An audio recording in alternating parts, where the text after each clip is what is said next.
우리가 여러 사람이 모여서 의견을 결정하는 방법이 있죠. 대체적으로는 이제 다수결의 원칙을 따르게 됩니다. 서로 의견이 다를 때는 더 많은 사람이 원하는 것을 이제 따라가는 거죠. 어떤 문제에 대해서는 과반 이상이 그래도 찬성해야 된다.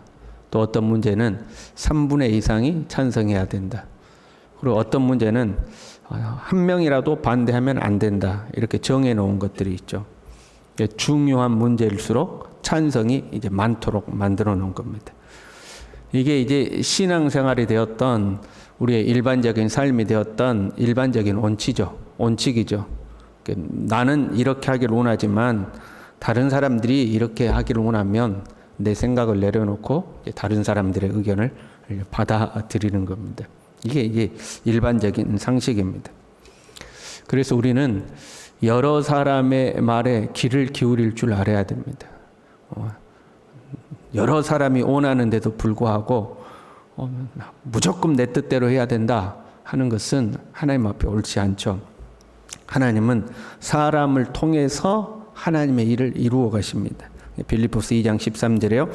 너희 안에서 행하시는 이는 하나님이시니 자기의 기쁘신 뜻을 위하여 너희에게 소원을 두고 행하게 하신다. 이렇게 되어 있죠. 하나님께서 각자 마음 가운데 하나님의 소원을 두고 행하게 하시기 때문에 우리는 신앙인으로서 서로를 존중하고 다른 사람은 하나님 앞에 어떤 생각을 가지고 있는가 귀 기울일 줄 알아야 되는 거죠. 그러나 한편으로 다수가 항상 옳은 것은 아닙니다. 다수가 틀릴 때도 있고 다수를 따르지 않아야 할 때도 있죠. 다수가 동의한다고 그래서 그것이 항상 선한가? 그렇지 않을 때도 많습니다. 우리는 좀 어리석고 미련해서 옳지 않은 것에 흥분하고 동의할 때가 간혹 있거든요. 그러나 어찌되었든 다수는 힘이 있습니다. 사람들이 다수가 되기를 원하는 거죠. 간혹 보면 이 서명 운동을 하잖아요. 우리도 교회 안에서도 서명 운동을 할 때 있고 길거리에 나가 보면 이제 막 서명 운동을 할 때가 있죠. 그 서명 운동 왜 해요? 다수가 원한다는 것을 이제 보여주기 위해서 하는 거죠. 이거 한 사람이 원하는 게 아니라 여러 명이 이걸 원하는 거다 하는 걸 이제 보여주는 거죠. 이 다수가 힘이 있기 때문에 그렇습니다. 우리가 일상에서도 우리 자신의 의견을 관철하는 방법 중에 하나가 그 김 집사도 원하고 이 집사도 원하고 조 집사도 원하고 박 집사도 원해 이제 이렇게 하는 거죠.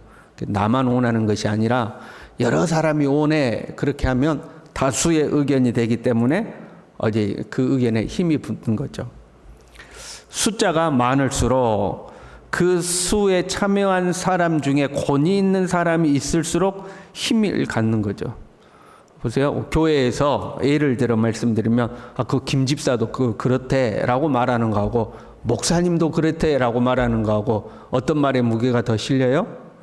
목사님도 그렇대 무게가 실리는 거죠. 간혹 그걸 이용하는 사람이 있어요. 그냥 무심결에 물어보는 거죠. 목사님 이거 어떻게 생각하세요? 하고 좀 어려운 문제를 물어보면 얼버무릴 때가 있잖아요. 그러게요. 그런 것 같네요. 그러면 어디 가서 뭐라고 그래요? 목사님도 그런다고 그랬다니까? 이제 이렇게 이야기하죠. 자기 의견에 힘을 실으려고 그러는 거죠. 그래서 사람들은 자신의 생각을 관철시키거나 자신의 이익을 위해서 많은 사람을 움직이거나 참여시키려고 하는 거죠. 내 의견을 관철시키기 위해서 다른 많은 사람을 움직이는 거예요. 그것을 선동이라고 하는 겁니다. 다른 사람을 선동시켜서 내 의견을 관철시키는 거죠. 목적은 어디에 있는 거예요?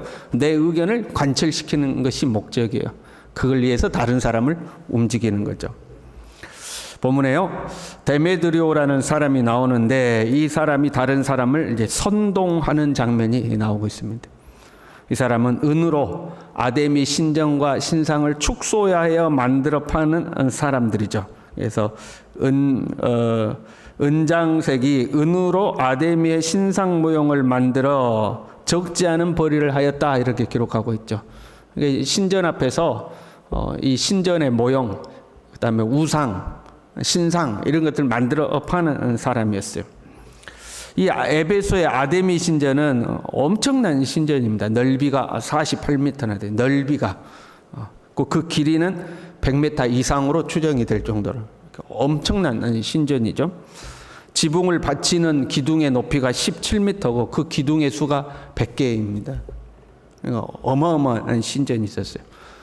얼마나 많은 사람들이 그 신전에 모였겠어요. 그 신전 앞에서 신상을 팔면서 상당히 부를 누린 거죠. 25절에 보면요. 우리의 풍족한 생활이 이 생업에 있는데 그랬어요. 우리가 신상 팔아가지고 풍족하게 살았다는 거예요. 그런데 바울이 에베소에 와서 복음을 전했고 그 에베소를 기반으로 아시아 전역으로 복음이 퍼져나갔어요. 이 바울의 선교가 상당히 효과가 있었어요. 26절에 이 바울이 에베소뿐 아니라 거의 전 아시아를 통하여 수많은 사람을 권유하여 그랬어요. 에베소를 기반으로 전 아시아로 복음이 전해지니까 사람들이 예수님을 믿었어요. 예수님을 믿으니까 마술책과 우상들과 그런 걸 싹 다 내다 이제 불살른 거죠. 이미 가지고 있는 것도 불살라 없애버릴 뿐만 아니라 더 이상 구매를 하지 않는 거예요.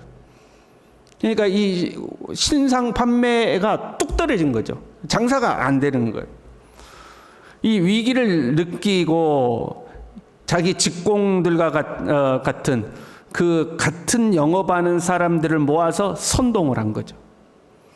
그래서 사람들이 순식간에 모였어요. 온 시내가 요란했어요. 그냥 뭐 크도다 아데미의 신전이 하고 막 소리를 지르고 난리가 났어요. 그런데 32절에 보니까 어찌 모였는지 알지 못하더라. 왜 모였는지 모르는 거야. 선동당해서 모인 거야. 그냥 모여가지고 막 소리를 지르고 와 하고 막 크도다 아데미여 뭐 하고 난리가 났는데 그 왜 모였는지 말해보라고 그러니까 아무도 말을 못하는 거야. 어찌하여 모였는지 자초지정을 모르는 거죠. 선동하는 사람은요, 다른 사람을 이용하는 사람이죠. 선동하는 사람은 자기 이익이 분명히 있어요. 그걸 통해서 이루고자 하는 게 분명히 있어요. 그러나 선동당하는 사람은 순수한 목적으로 그걸 포장당해요. 지금 데메드리오가 사람들을 왜 선동했어요? 생업의 위험을 느끼고 그동안 부를 누리고 살았는데 이거 야 영업 매출 뚝 떨어졌다. 큰일 났다. 생업의 위험을 느꼈어요.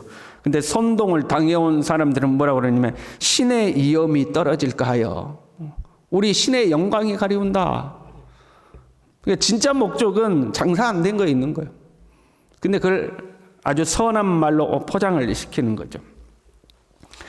선동하는 사람은 상대방의 빈틈을 잘 알고 파고들어요. 본질은 사실 자기 욕심을 추구하는 건데 야, 나 장사 안 되니까 좀 도와주라 이렇게 하지 않죠. 선한 이유로 포장하고 상대방을 파고들어요. 친분 때문에 선동당하기도 하고 여러분 친한 사람이 와가지고 서명해 주라고 하면 마음에 안 들어 그 내용이 별로 안 들어 그래도 서명해 줘야 안 해줘요? 친분 때문에 그냥 어쩔 수 해주지 않아요. 자세히 읽어보지도 않고 해주는 거죠. 때로는 욕심 때문에 야 이렇게 하면 니한테 이익이 돼. 그러면 그래? 나한테 한 푼이라도 떨어져? 그리고 이제 끌려가는 거죠. 어떤 사람은 자기 안에 부정적 성향이 가득해가지고 그냥 어떤 부정적 내용이면 금방 그러게 말이야 세상이 이래가지고 말이야 하고 이제 또 넘어가기도 하죠. 어떤 사람은 얼떨결에 하기도 하는 거예요. 지금 이 본문에 나온 사람들은 얼떨결에 끌려간 거예요. 얼떨결에. 그래서 왜 왔는지 말해보라 그러니까 아무도 말을 못하는 거죠. 그 사람마다요. 사람의 안에는 정의감이라는 것이 있습니다. 여러분 그렇잖아요. 불의를 보면 화가 나죠. 잘못된 거 보면 화나잖아요. 그래서 정의를 추구하는 정의감이 있어요. 그 정의감을 자극하면 이제 사람들이 크게 선동을 당하는 거죠. 야, 나 장사 안 돼서 으쌰으쌰 한번 하자. 이러면 아무도 으쌰으쌰를 안 할 거 아니에요. 그런데 우리가 섬기는 신의 영광이 가리운다 하고 이제 포장해서 정의감을 이제 자극을 하는 거죠. 어디서 이상한 애들이 굴러 들어와가지고 우리가 모시는 신의 영광을 가리우는데 우리가 가만히 있으면 되겠느냐? 이제 그러면 막 정의감이 불타가지고 나오는 거죠. 신앙에 있어서 선동당하는 것도 마찬가지입니다. 가장 성경에 나타나는 가장 첫 번째 선동은 뱀이 하와를 선동하는 거죠. 어떻게 선동해요? 네가 하나님과 같이 되리라. 그 안에 자리 잡고 있는 욕망을 자극한 거죠. 그 욕망을 자극함에 있어서 하나님에 대한 부정적인 이미지를 심어주죠. 야, 이거 먹으면 하나님이 진짜 죽는데? 죽는데 아니야. 너희들 안 죽어. 그 하나님이 너희들한테 거짓말한 거야. 오히려 너희 눈이 밝아서 하나님처럼 될 것이야 하고 하나님과 사람 사이를 이간질한 거죠. 민수기 16장에 보면 고라와 다단과 아비람과 온이 지휘관 20명과 함께 250명과 함께 반역을 일으키는 사건이 등장합니다. 그때 가장 앞장섰던 사람이 고라죠. 고라가 백성들을 선동한 거예요. 이 고라는 레이지파 사람입니다. 성막 기구를 맡은 자였고 모세와 아론과는 사촌지간이었습니다. 그런데 백성들을 선동한 거죠.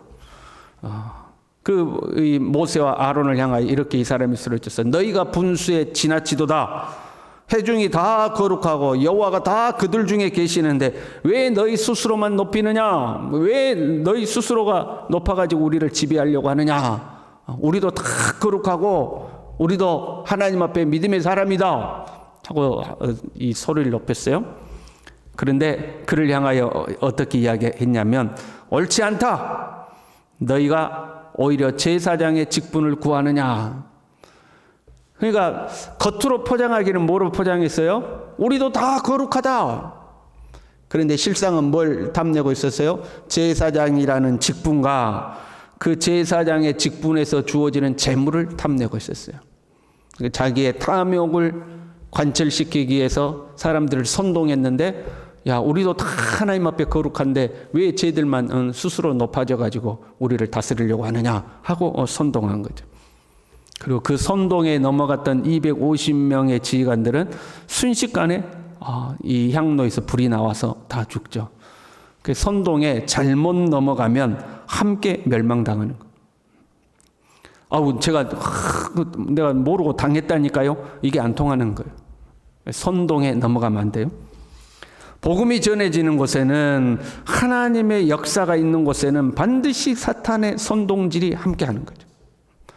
지금 바울이 복음을 전하는 모든 현장에 선동질이 있는 거죠. 유대인들을 선동해서 복음을 방해하든지 이방인들을 선동해서 복음을 방해하든지 하나님의 복음이 전해지는 곳에 하나님의 은혜가 선언되는 곳에는 사단의 선동질이 함께하고 있는 거죠. 사람들의 욕망을 자극해서 하나님의 복음을 방해하도록 하는데 네가 그러면 부자 될 거다 그러면 아무도 선동이 안 되니까 정의라는 이름으로 하나님의 영광이라는 이름으로 사람들을 선동하는 거죠. 거기에 우리가 속아 넘어가면 안 돼요. 한편으로 하나님은 그 사람들의 선동질을 하나님은 선한 도구로 이용하셔요. 이 선동을 통해서 바울이 그 한 곳에 너무 오래 머물지 아니하고 자꾸 이동하게 되죠. 그래서 복음이 더 확산되는 계기로 하나님은 사용하셔요. 그러나 그 선동에 넘어간 사람은 복음을 받아들이지 않는 거죠. 네, 여러분, 이 사단의 선동에 속아 넘어가지 않으려면 하나님의 뜻이 무엇인가에 항상 집중해야 합니다. 다른 이유에 휘둘리지 말고 하나님의 뜻이 무엇인가 하는 거예요. 다수의 뜻보다 중요한 것이 하나님의 뜻이에요. 다수가 원하는 게 무엇이냐, 이것보다 더 중요한 것은 정말로 하나님의 뜻에 합당하냐 하는 거죠.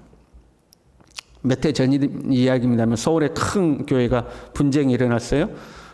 다수는 새로 부임한 목사님과 그의 정책들을 지지했는데 소수의 사람들이 반대를 한 거예요. 그래가지고 분쟁이 일어났는데 이 소수의 사람들이 자신들의 의견을 관철하기 위해서 책을 한 권 발간했는데 교회의 비리를 담은 책을 이제 발간한 거예요. 우리 교회가 이렇고 교회가 이렇고 그 교회 비리를 담은 책을 발간을 했어요. 그 비리를 담은 책을 발간하면서 그 앞에는 뭐로 포장을 했겠어요? 서문을 쓴다거나 하는 건 뭐로 포장했어요? 정의라는 이름으로 포장을 해요. 정의를 바로 세워야 됩니다. 여러분, 하나님이 그 책을 보실 때 어떤 마음이었을까요? 하나님의 교회를 향하여 그 수치와 모욕적인 말들을 기록한 책을 발간할 때 여러분, 하나님이 피눈물을 흘리지 않겠어요? 그런데 놀랍게도 그 책을 가지고 재판을 했는데 법원에서 교회 측에 아무 잘못이 없다고 무죄 선언을 했어요. 선동하기 위해서 책을 만들어낸 거예요. 거기에 선동당하지 않으려면 하나님의 뜻이 무엇일까를 물었다면, 하나님이 이것을 기뻐하실까를 물었다면 사람들이 선동이 안 됐을 거 아니에요? 그런데 거기에 선동당해서 하나님의 교회를 향하여 침을 뱉고 비난하는, 안 믿는 사람들 말고 교회 안에 있는 사람들인데 하나님의 교회를 대적하는 사람들이 나온 거죠. 선동당한 거예요. 그 말들이 다 사실이 아니었음에도 불구하고 선으로 보였기 때문에, 그게 정의로 보였기 때문에 구별하지 못하는 경우가 있죠. 거짓이 진실이 되고 악이 선이 되는 그런 시대가 된 거예요. 그래서 우리는 항상 하나님의 뜻이 무엇일까를 분별할 수 있는 깊은 영성을 가질 필요가 있죠. 제자들이 주님께 물었어요. 구원받은 자가 많습니까? 라고 말했을 때에 좁은 길로 가기를 힘쓰라.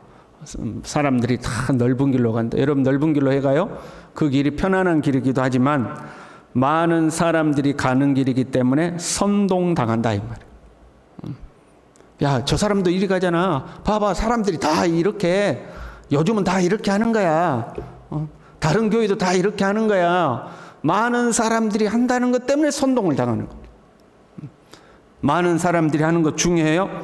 그러나 그것보다 더 중요한 것은 하나님의 뜻이 무엇일까? 하나님이 기뻐하실까? 하나님 보시기에 합당한가? 이것이 훨씬 중요한 거죠. 저와 여러분이 시대의 흐름에 휩쓸려 가지 말고, 이게 요즘은 대세야, 여기에 휩쓸려 가지 말고 하나님의 말씀 위에 굳건히 서서 하나님 보시기에 합당한 편을 선택할 수 있는 하나님의 사람들이 될 수 있기를 바랍니다. 기도하겠습니다. 하나님 아버지, 세상이 갈수록 혼란스러워지고 어두워져서 무엇이 참된 길인가 분별하기가 어려워지는 하나님, 이런 어두운 시대를 살아가고 있습니다. 우리로 하여금 진리의 말씀에 우뚝 서서 하나님의 선하시고 기뻐하시고 온전하신 뜻이 무엇인가를 잘 분별하고 살아갈 수 있도록 우리 모두를 붙들어 주시옵소서. 예수님의 이름으로 기도 올리옵나이다.